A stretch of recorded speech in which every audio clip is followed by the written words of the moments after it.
Bonjour et bienvenue à une autre prédication de l'Église chrétienne évangélique En Chemin.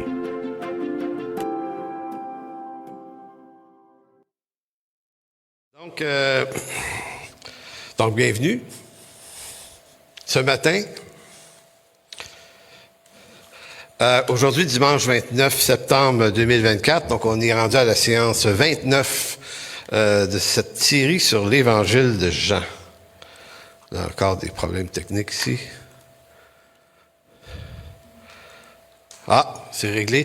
Donc, j'allais vous répéter si vous allez bien, mais je pense que ça, je vous l'ai dit. Je l'ai-tu dit, ça? Je vous l'ai dit, OK. Ça doit être moi qui ne va pas bien, je me répète. Donc, lors de la dernière prédication, la séance précédente, on avait montré à travers l'Évangile de Jean un fait qui est extrêmement important à comprendre sur le salut, c'est-à-dire que n'est pas sauvé celui qui dirait moi j'ai déjà accepté Jésus il y a 15 ans, 20 ans, ou quelqu'un dirait j'ai déjà vécu telle expérience, j'ai déjà été touché. Certains vont dire moi je suis même né de nouveau, ou vont dire mon beau-frère il avait même été baptisé. Donc souvent on identifie l'événement passé comme étant la preuve, la démonstration de quelque chose. Maintenant, ce qu'on voit à travers l'Évangile de Jean, c'est que ce qui démontre la qualité du salut dans la vie de quelqu'un, c'est ce qu'il fait de la parole, mais aujourd'hui. Celui qui garde sa parole ou celui qui la garde pas. Donc, c'est ça l'indicateur. Et on a voulu montrer également qu'on n'est pas en train d'expliciter ça de façon dans l'idéal, la perfection. C'est jamais idéal. On est dans une humanité qui ne l'est pas d'ailleurs. On n'est pas idéal. Donc, je suis pas en train de vous dire que si vous ne lisez pas votre Bible à tous les matins, vous êtes à risque. C'est pas ça du tout. Mais c'est l'idée de garder la parole au sens que ce message de l'Évangile nous habite. Donc, quoi qu'arrive, on va y revenir toujours. Ça se peut qu'on ait eu des bouts d'égarement, mais une personne qui appartient au Seigneur peut pas ne pas comme revenir. Ça l'habite de façon permanente.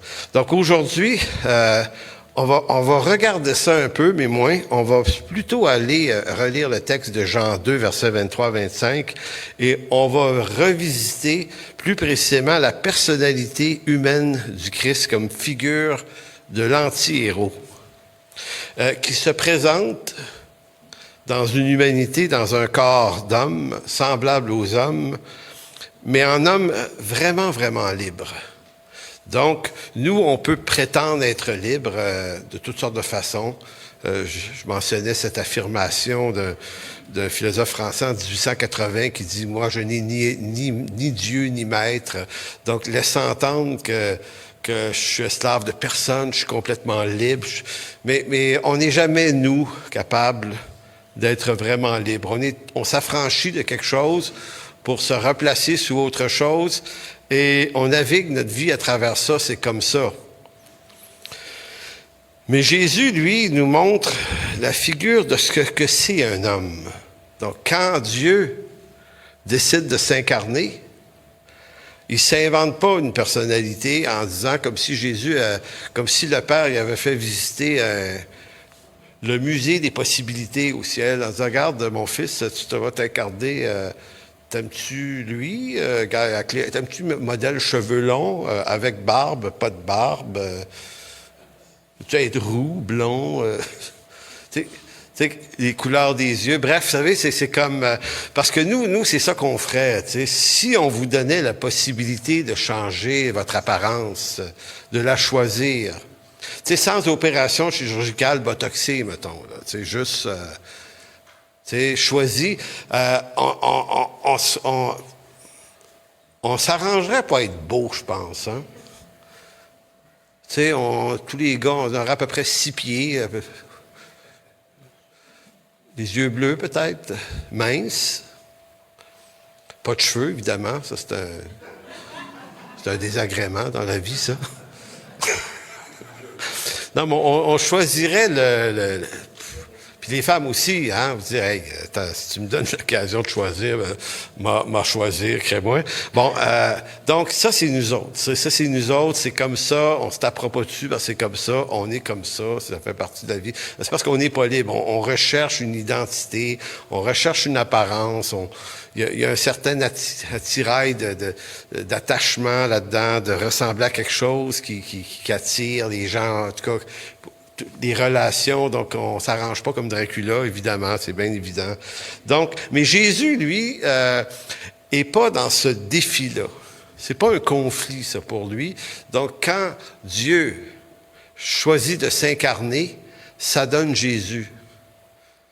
Donc, c'est pas une invention. Ça donne Jésus, donc ça donne quelqu'un de humble et sans apparence particulière. Et Jésus va dire, je suis doux et je suis humble de cœur. C'est sa personnalité. Donc, verset 23 de Jean 2, pendant que Jésus était à Jérusalem à la fête de Pâques, plusieurs crurent en son nom, voyant les miracles qu'il faisait. Donc, c'est encore un gros point, ça. Aujourd'hui, on va parler de miracles. Mais Jésus ne se fiait point à eux parce qu'il les connaissait tous et parce qu'il n'avait pas besoin qu'on lui rendît témoignage d'aucun homme, car il savait lui-même ce qui était dans l'homme. Donc, il faut être extrêmement libre soi-même pour être capable d'avoir cette perception-là de ceux qui jouent à quelque chose. Donc, Jésus, de par sa condition, évidemment, qui n'est pas pécheresse, ne va jamais être trompé par l'effervescence des événements, les circonstances des gens, des hommes qui l'entourent, parce qu'il n'est pas obsédé par le besoin de livrer une performance quelconque en vue de séduire les hommes. À quelques reprises, certains lui disent « Hey, fais donc un miracle, tu sais. » Il semble que hein, ça nous ferait du bien aujourd'hui. Puis à chaque fois qu'on lui demande de le faire, il ne le fait pas. Avez-vous remarqué? Donc, Dieu fait ses miracles, puis il en fait, mais il les fait en chemin, selon son dessein. Mais quand on lui demande, dans l'Écriture, tu sais, il y en a qui ont dit, tu devrais te décrocher de la croix, là, si t'es le Fils de Dieu. Écoute, c'est quoi des clous, là? C'est quoi ça, des clous pour toi, là? Donc, j'aime beaucoup, moi, observer cette différence, observer le Fils de Dieu, de remarquer comment il est dans son humanité. Et ça, c'est à la différence des scribes et des pharisiens. Seulement dans l'Évangile de Matthieu, à 13 reprises, Jésus va les appeler hypocrites. Hypokryptos, qui veut dire dans le grec un acteur. Donc, quelqu'un qui participait à des tragédies grecques là, dans les théâtres romains, dans la cité d'Athènes au 4e siècle, 3e siècle avant Jésus-Christ. Donc, c'était pas quand on traitait quelqu'un d'acteur et d'hypocrite, c'est parce que c'était juste un métier, en fait. C'était pas ce que c'est devenu pour nous un hypocrite, c'est un menteur.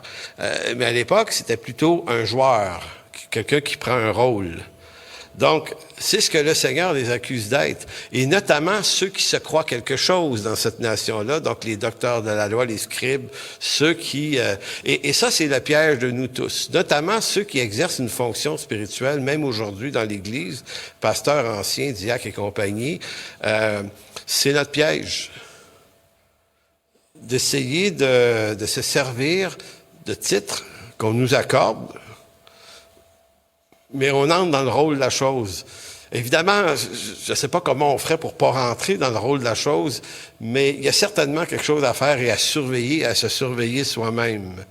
Donc, dans Matthieu, chapitre 22, verset 16, ils sont allés le voir un jour pour lui dire qu'ils avaient remarqué ça de sa personnalité. Ils vont dire à Jésus, « Maître, nous savons que tu es vrai. » Et que tu enseignes la voie de Dieu selon la vérité. Et donc, ils ont remarqué le contenu, mais ils ont également remarqué le contenant. Il dit, sans t'inquiéter de personne. T'es pas impressionné par personne. T'es pas intimidé par personne. Car tu ne regardes pas à l'apparence des hommes. Fait que si tu joues un jeu, tu peux pas jouer ce jeu-là devant lui. Tu peux pas le séduire, lui. Heureusement. Donc Jésus voit les hommes au-delà des apparences parce qu'il est lui-même libre de toute forme d'apparence qui servirait à séduire, tromper, manipuler les gens. Maintenant, si c'est ce que Jésus est, en tant que serviteur du Christ, on est forcément appelé à réfléchir à la chose.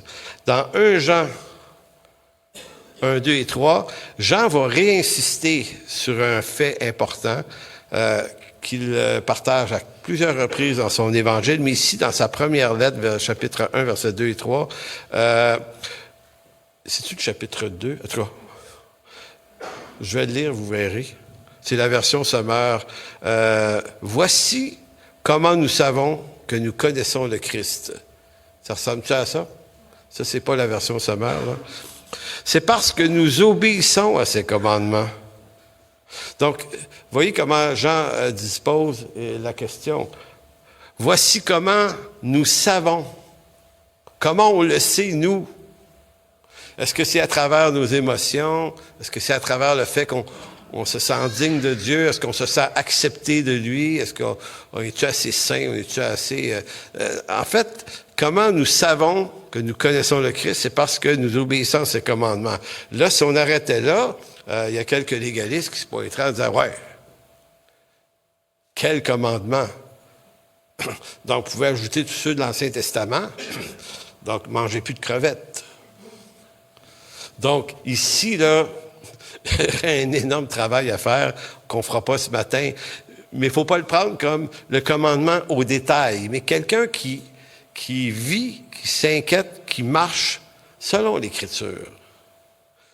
Quelqu'un qui a ce souci-là. Donc, une personne qui dit « J'ai accepté Jésus il y a 10 ans, mais qui n'est pas dans le souci de marcher avec Dieu et de sa parole, ben c'est une autre histoire. Et ça continue. Si quelqu'un dit, verset 4, « Je le connais sans obéir à ses commandements, c'est un menteur. Et la vérité n'est pas en lui. » C'est radical, là. C'est clair. Celui qui observe la parole montre par là qu'il aime vraiment Dieu de façon parfaite. Ça ne montre pas que lui est parfait. C'est important, là. C'est pas pareil. Celui qui observe la parole montre par là qu'il aime vraiment Dieu de façon parfaite. Donc, dans la mesure où tous, par la grâce de Dieu, on chemine à mettre en application cette parole dans nos vies, ça va pas bien de l'autre côté. Donc, c'est ainsi que nous savons que nous sommes unis à lui. Celui qui prétend qu'il demeure en Christ doit vivre aussi comme le Christ lui-même a vécu. Donc, j'attire votre attention sur le dernier verset. Celui qui prétend qu'il demeure en Christ doit aussi vivre comme le Christ lui-même a vécu. Donc, on s'intéresse à comment le Christ a vécu. C'est pas juste qu'est-ce qu'il a dit, comment lui a existé. En Philippiens 2,7, Paul décrit Jésus comme un homme des plus ordinaires. Il va dire, il s'est dépouillé lui-même en prenant une forme de serviteur, en devenant semblable aux hommes et ayant paru comme un simple homme. Donc, c'est son comportement. Et si on revient à 1 Jean 1, verset 6, celui qui prétend qu'il demeure en Christ doit aussi vivre comme le Christ lui-même a vécu. Est-ce qu'on peut connecter ça ensemble, ces deux idées-là? Donc, on n'est pas appelé à une vie absolument rayonnante pour nous-mêmes. S'il y a quelque chose qui doit rayonner à travers nous, c'est faire rayonner le Christ. Mais c'est pas ce qui nous intéresse le plus. Mais c'est pas grave, on grandit. L'important, c'est de s'en rendre compte. Donc, l'image du simple homme, comme Paul décrit le Christ, et l'apôtre Paul, souvenez-vous, il va dire un peu plus loin, je veux être un imitateur de Jésus-Christ. Hein? C'est ce qu'il veut être. Il dit, soyez mes imitateurs comme je suis moi-même de Jésus-Christ. Donc, il y a une insistance là-dessus. Donc, l'image du simple homme, n'est pas un rôle temporaire. Jésus prend la forme de ce que devrait être tout homme libre du péché. Donc, nous, on identifie le péché à des phénomènes moraux ou immoraux. Ben oui, évidemment. Mais c'est tellement plus que ça. Les rôles qu'on se donne, les tentatives de jouer, de séduction, toutes sortes d'affaires comme ça, de comportements, où on n'est pas capable d'arriver à assumer ce qu'on est vraiment. Faire la paix avec ce qu'on est. Faire la paix avec ce qu'on a l'air. Faire la paix avec ton excès de poids, faire la paix si tu as beaucoup de cheveux, il faut que tu fasses la paix avec ça aussi. Bon. Il faut un jour dire, OK, c'est de ça que j'ai l'air et c'est correct comme ça. On peut l'améliorer, mais en même temps, quand on fuit ça. Donc, allons dans Ésaïe, chapitre 53. Là, c'est vraiment intéressant. Le prophète Ésaïe va présenter le Messie qui doit venir, puis il va le présenter dans son humanité. Je tiens à préciser tout de suite que la présentation du Messie, selon Ésaïe 53, c'est son humanité. Il y a d'autres textes qui vont le présenter de manière flamboyante et spectaculaire dans le livre de l'Apocalypse. Ah, il est vraiment, là, il est grand, gros, cheveux blancs, il y a du feu qui sort des yeux. C'est de l'image. Donc, Dieu est esprit en réalité. Et peut-être que vous pensez qu'un jour, on va voir Dieu. En fait, peut-être que ça va vous paraître étrange. Au ciel, on va voir Jésus fait homme. Mais voir Dieu, même sauvé, ça se peut pas. Quand Dieu veut se révéler à des humains, il doit passer par des codes de cette humanité. Voir tout Dieu, c'est comme vouloir tout voir l'univers d'un seul coup d'œil. Impossible. Si vous êtes le soir chez vous à regarder l'univers, vous ne voyez que ce que l'univers vous présente à partir de la terre où vous êtes. Vous ne pouvez pas voir ce qui est en arrière de vous. Ça se regarde pas d'un coup d'œil, la totalité de la chose. Eh bien, Dieu est juste plus grand que ça, plus immense que ça, au-delà de l'espace-temps. Donc, on s'en va dans le royaume de Dieu, certes. Il y aura là le Fils de Dieu incarné, et on va voir encore les marques dans ses mains. Mais on s'en va pas comme faire le tour de Dieu puis posséder cette affaire-là. En fait, on aura l'éternité pour en savoir plus. Moi, ça me soulage parce que je pensais à un moment donné que j'arriverais là puis je tomberais dans un état de connaissance ciné sans faute. Et là, tu te dis, un coup que tu as tout vu puis tu sais tout, là, qu'est-ce qu'il reste à faire dans la vie, toi? C'est-tu pas assez plate, hein, un peu? Moi, je me disais, pour l'éternité. Je me disais, c'est ça, c'est une punition. Tu sais, je sais pas, moi, dans l'éternité, je rencontre Michel. Michel, comment ça va? Ben, ça va bien. Ça peut pas aller mal. Fait que la discussion arrête là. Toi, ben, moi, ça va bien. Puis ton voisin, il va-tu bien? Il va bien. Tout le monde va bien. Puis vous autres? Ah oui, nous autres aussi, ça va bien. Fait qu'on fait quoi d'autre? Ben, ça va bien. Tu sais, si, mettons, tu vas jouer au golf, hein, Claude? Fais des trous d'un coup tout le temps, là. C'est plate. Ce qui rend ça le fun, c'est qu'on se trompe ici. C'est pas parfait, mais là-bas, tu sais, hey, c'est-tu plate? On va jouer au baseball, tout le monde frappe des coups de circuit, tu sais. Fait que les gars au champ, c'est-tu plate, au baseball, au ciel? Faudrait qu'il y ait une marge d'erreur. Bon, évidemment, je fabule. C'est juste amusant. Mais c'est quand même intéressant d'imaginer si on était là. Comment ça se passerait? Maintenant, quand Ésaïe décrit le Messie dans sa personnalité humaine, il va dire, il s'est élevé comme devant lui comme une faible plante, comme un rejeton qui sort d'une terre desséchée. Il n'avait ni beauté ni éclat pour attirer nos regards, son aspect n'avait rien pour nous plaire. Méprisé, abandonné des hommes, homme de douleur et habitué à la souffrance, semblable à celui dont on détourne le regard, nous l'avons dédaigné, nous n'avons fait de lui aucun cas.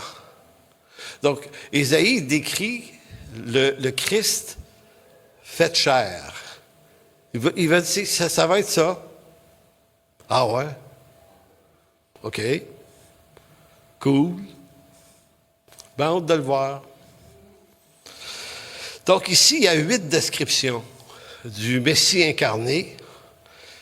Et vous remarquerez qu'Ésaïe, d'avance, le présente à la manière de Paul dans Philippiens 2, homme parmi les hommes des plus ordinaires. Donc les 8 descriptions décrivent le Jésus, Dieu, qui vient dans sa... En fait, c'est la description de la liberté.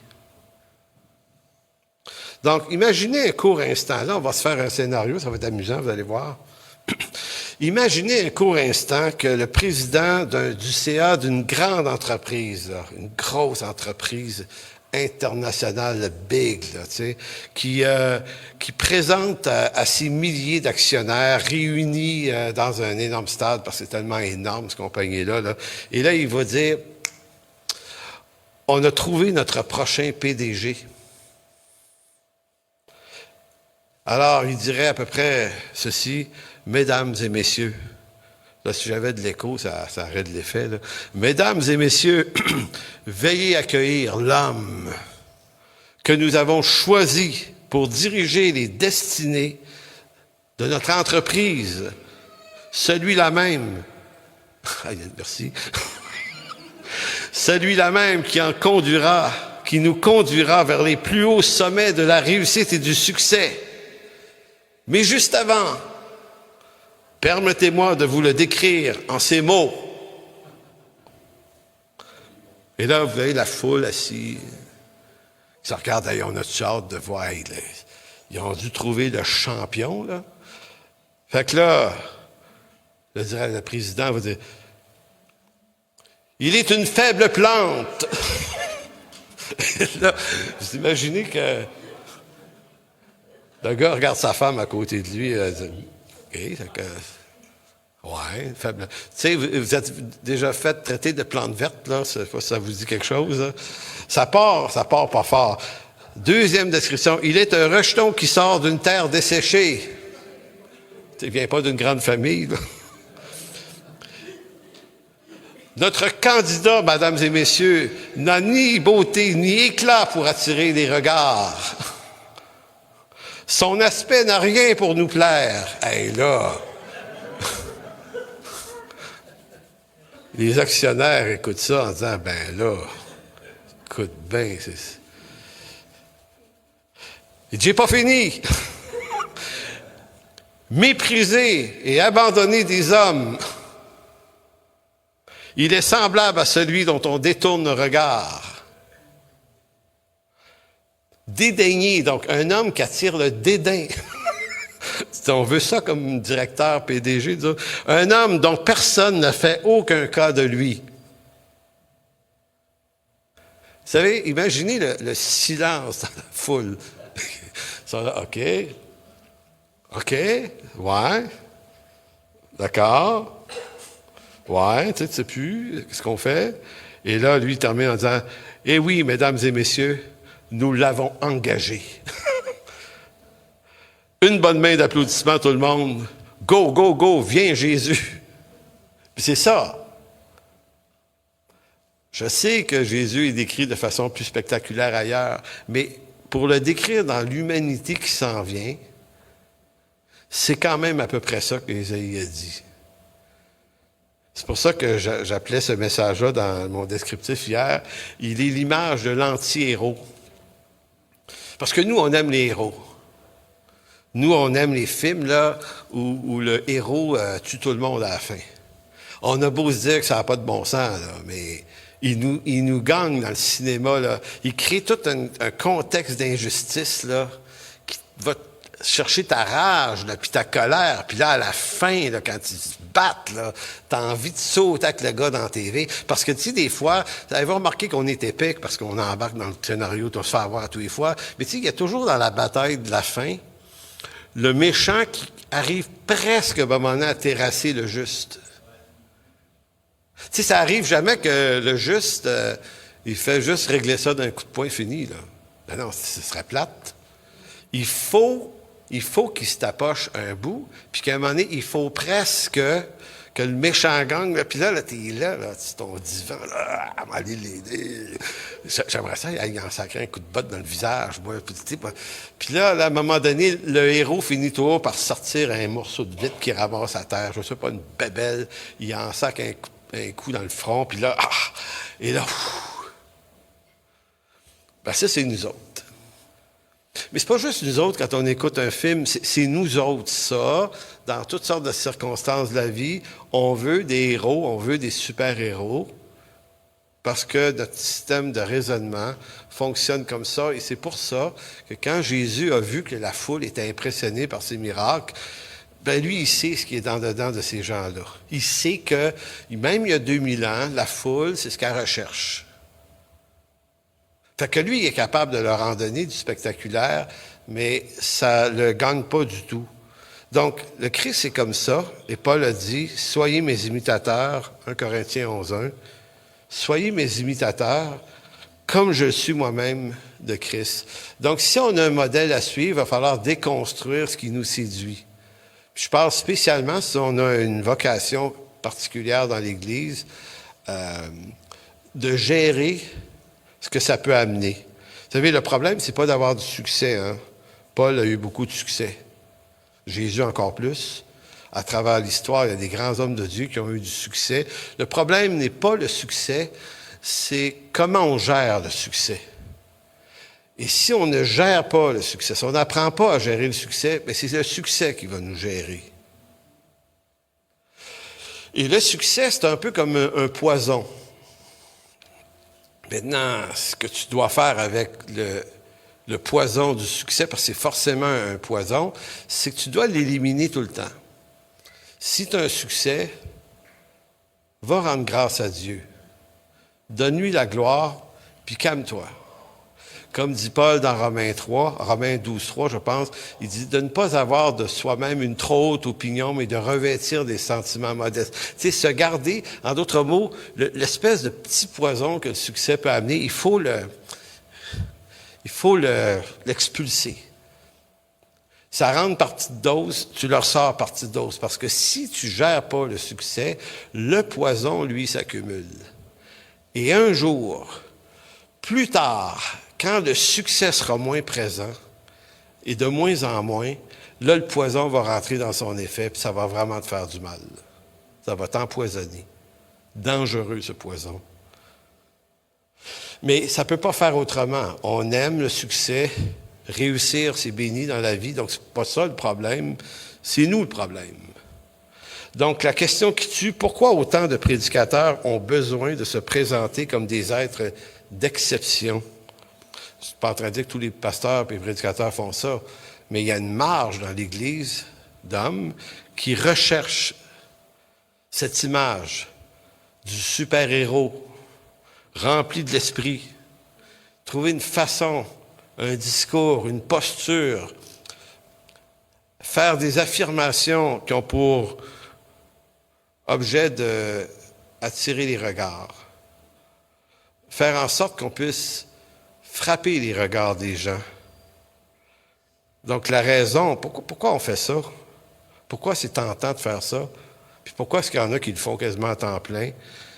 Ben, c'est parce que c'est du théâtre, de mauvais goût. Ça se faisait du temps de Jésus. Jésus l'a dénoncé continuellement. Ce sont des ravisseurs, des escrocs qui manipulent les faibles dans la foi en se donnant l'apparence de la piété, mais reniant ce qui en fait la force.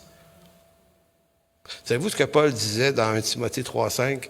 Que faire avec ces hommes? Il dit, éloigne-toi de ces hommes-là.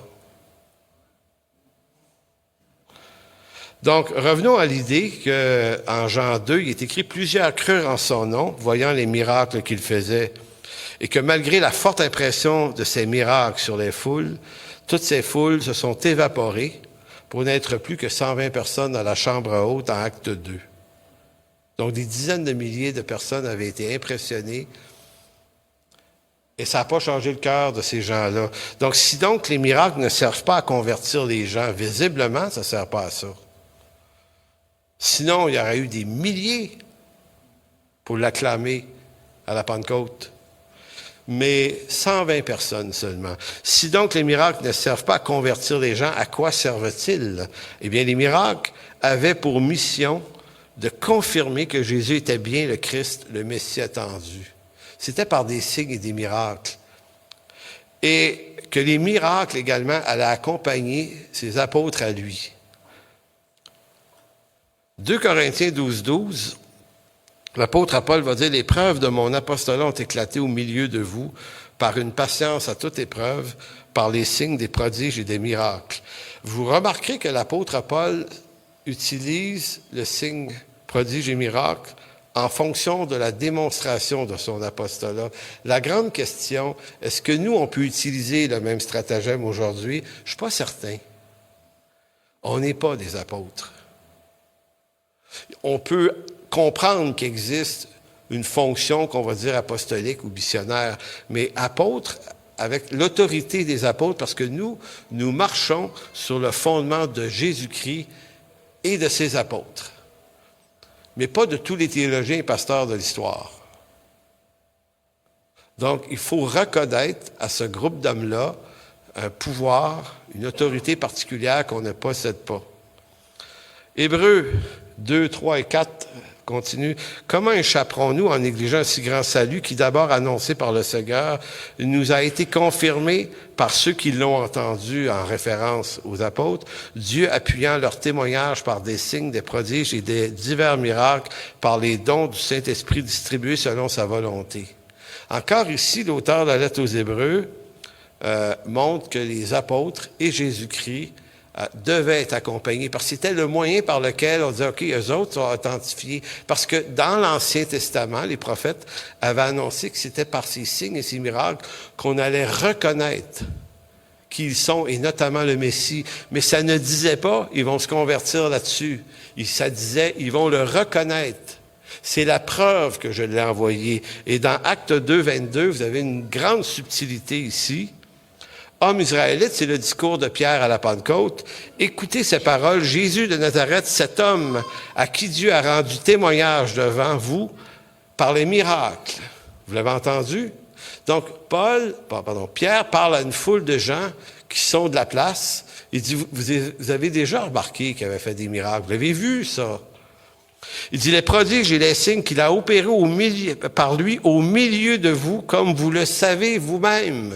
Donc, vous le savez que le Christ que vous avez vu, il se promène depuis des années, vous le savez que les prodiges et les miracles qui étaient attendus du Messie, il les a faits, vous le savez. Et remarquez bien le verset 23, « Cet homme livré selon le dessein arrêté, selon la prescience de Dieu, vous l'avez crucifié, vous l'avez fait mourir par la main des impies. » Donc, entendez-vous la subtilité bizarre? Il dit, vous avez tout vu, puis vous l'avez crucifié pareil. C'est ça qu'il est en train de leur dire. Il aurait pu faire un autre 2-3 ans de miracles, que ça aurait continué de vous impressionner, mais ça ne vous aurait pas converti. Maintenant, ça, c'est les versets 22 et 23. On va aller au verset 37, parce que je ne vais pas vous lire le discours au complet. Donc, après cette première prédication dans la Pentecôte, c'est alors qu'une vraie vague de conversion arrive par la suite. Donc, verset 37 de Acte 2, « Après avoir entendu ce discours, ils eurent le cœur vivement touché et dirent à Pierre et aux autres apôtres, « Hommes, frères, que ferons-nous? » Savez-vous ce qu'on vient de remarquer ici? C'est que c'est par la prédication de l'Évangile que leur cœur a été vivement touché et pas par les miracles qu'il y avait eu avant.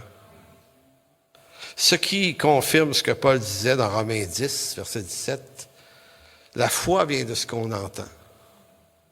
Et ce qu'on entend vient de la parole de Christ. » Donc, c'est l'Évangile et la prédication et l'annonce de l'Évangile qui attirent les gens vers le Seigneur. Et ça aussi, c'est déjà affirmé richement dans l'Écriture. Donc, les miracles ne servaient pas à convertir les gens, mais à attester que Jésus était vraiment le Messie, que ses apôtres étaient authentiquement appelés par lui. La question, alors, pourquoi peut-il encore y avoir des miracles? Parce qu'on n'est pas en train de dire qu'il n'y en a plus. Bon, on est en train de dire que les miracles aujourd'hui peuvent peut-être attester des choses encore, mais plus précisément, quand Dieu aujourd'hui fait un miracle, c'est un acte gracieux et bon et généreux de sa part. Parce que lorsque les apôtres priaient, le miracle arrivait tout le temps. Après la Pentecôte, là, ils ont un don irrésistible, un charisme absolument terrible, un discernement terrible. Donc, quand Pierre et Jean se présentent à la belle porte, là, puis qu'ils vont guérir le paralytique, là, ils le disent avec une affirmation certaine. Ils se lèvent. Puis là, la foule était dans l'étonnement. Puis là, Pierre dit, hey, dans un instant, calmez-vous. Il ne faudrait pas penser qu'il s'agit de notre piété à nous, les gars, parce que c'est pas nous autres, là. C'est le Seigneur Jésus. C'est lui. Donc, qu'est-ce que Dieu regarde? J'aime beaucoup cette séquence qui se trouve dans 1 Samuel 16, versets 6 et 7. Mais si on lisait le texte, ça serait beaucoup plus long. Ça vient montrer comment on est facile à être séduit, parce que nous, on regarde à l'émotion des choses, au cœur des choses. Et on s'imagine que si on voit plus profondément dans le cœur, on va voir plus de vérité.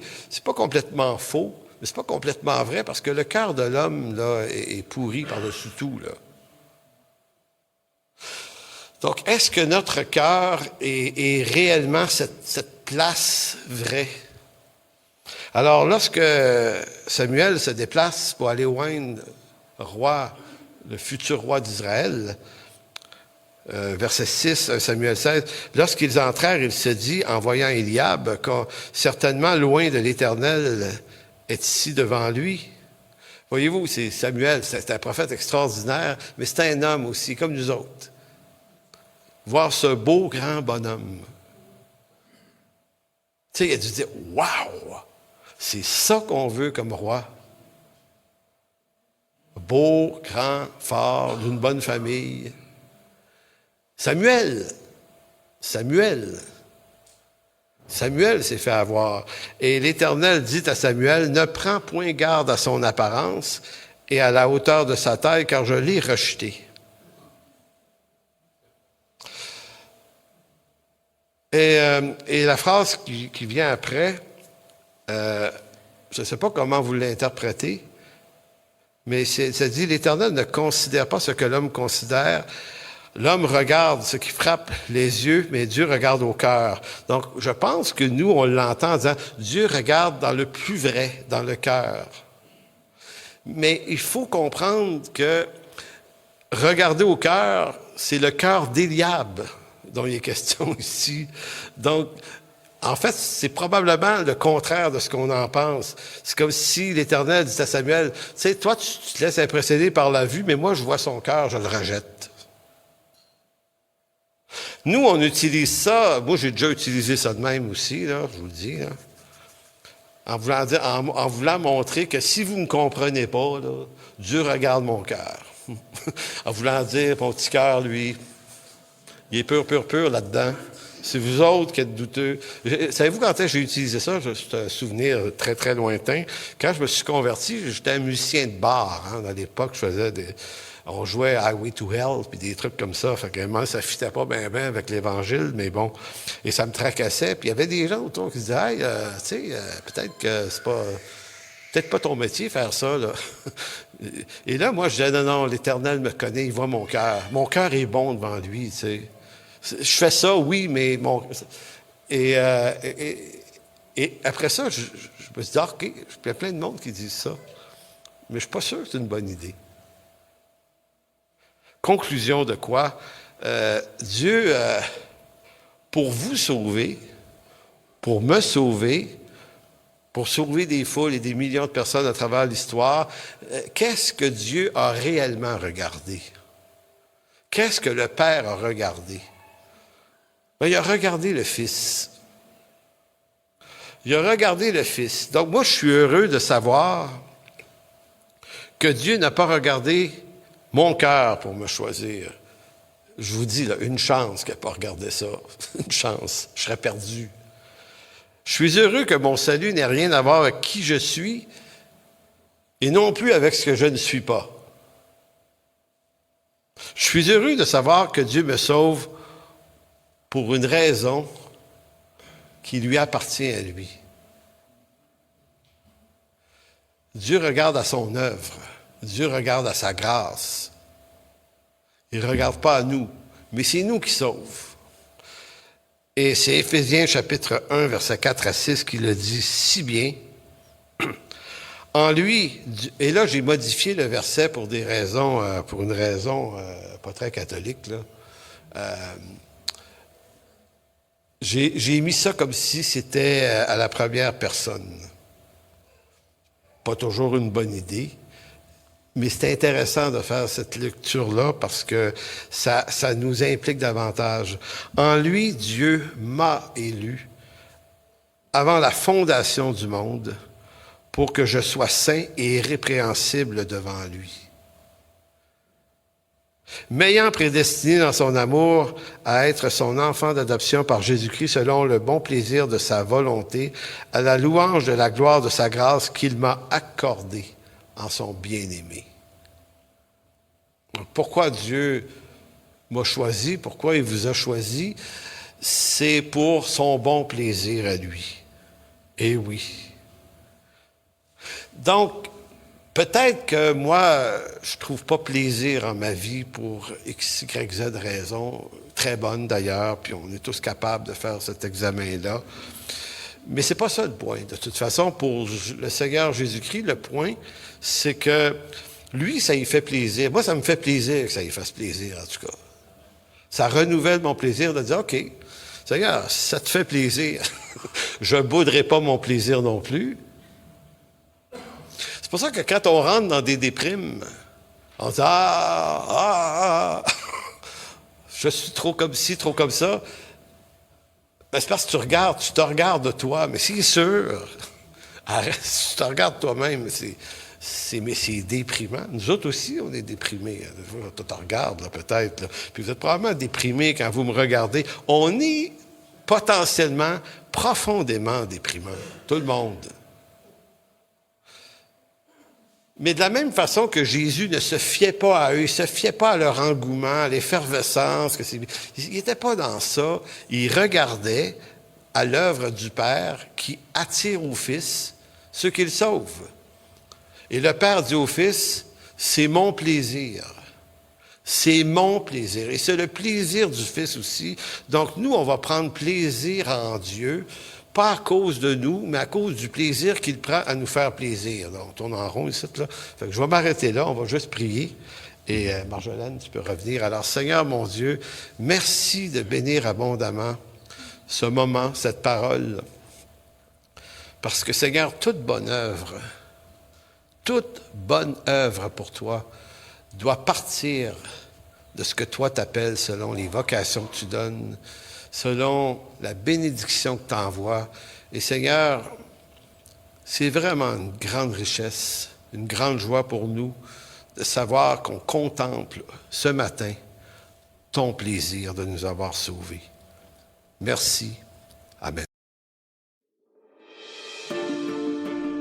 Pour toute information, n'hésitez pas à communiquer avec nous à info@église-en-chemin.com.